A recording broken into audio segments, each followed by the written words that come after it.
నాగవంశీ గారు, మీ రాక కోసమే అందరం ఇక్కడ వెయిట్ చేస్తూ కూర్చున్నాము, వచ్చారు.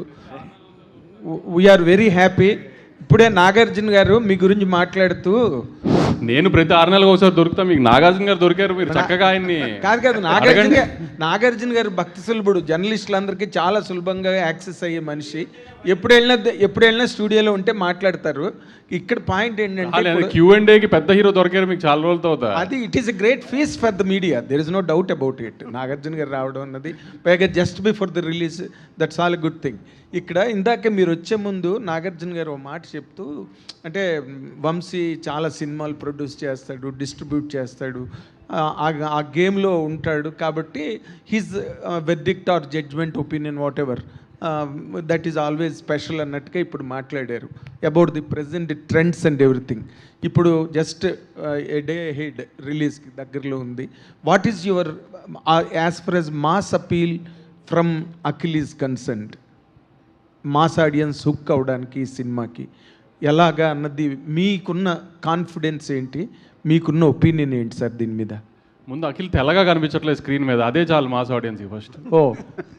ఇప్పుడు దాకా అఖిల్ తెల్లగా కనిపిస్తారు, మాస్కి పట్టలేదు అన్నారు కదా, అందుకే నల్లగా చేసాం అఖిల్ని కష్టపడి, రోజు గంట మేకప్ చేయించి. అదే ఫస్ట్ మాస్ ఆడియన్స్ పెద్ద క్యాచింగ్ పాయింట్. ఫస్ట్ అతను వాళ్ళల్లో ఒకళ్ళలా కనబడతాడు అఖిల్ ఈ సినిమాలో ఫస్ట్ టైం. ఓకే, అందుకని ప్రాపర్గా ఫస్ట్ నుంచి ప్రొజెక్ట్ చేస్తుంది అదే, ఇది మాస్ సినిమా అని అందరికీ. ఆమె అఖిల్ మన తిరుపతిలో చెప్పినట్టు వాళ్ళ ఇంటికి తీసుకెళ్ళిపోయేటట్టుగా ఇంట్లో పక్కింటి కుర్రోడ్లోనే కనబడతాడు మీకు.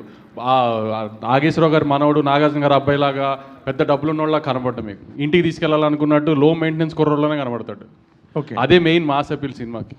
ఓకే, అంటే మీరు మాస్ హీరోస్తో బాగా సినిమాలు చేస్తారు కదా సార్. ఇప్పుడు ఈ సినిమా తర్వాత అఖిల్ తాలూకా ప్రొఫెషనల్ కెరీర్కి ఈ సినిమా ఎంత ప్లస్ అవుతుందంటే how can you forecast it అండి? నాగార్జున గారు మొన్న చెప్పారు కదా స్టేజ్ మీద, ఖచ్చితంగా కొడుతున్నాం అని. అంతే, నేను మీకు చాలా ఇంటర్వ్యూలో కూడా చెప్పా, సినిమా తప్పు చేసే సమస్య లేదు, కానీ ఇప్పుడు నేను ఇంత చేస్తున్నా తొడగొట్టడాలు ఇవన్నీ ఎందుకు, మన ఇద్దరికి హిస్టరీ చాలా బ్యాడ్ ఉంది. సో అందుకని సినిమా తప్పు చేయదు, రేంజ్లు అనేది ఫ్రైడే సాయంత్రం మాట్లాడుకుందాం ఇంకా. Good luck, all the very best అండి.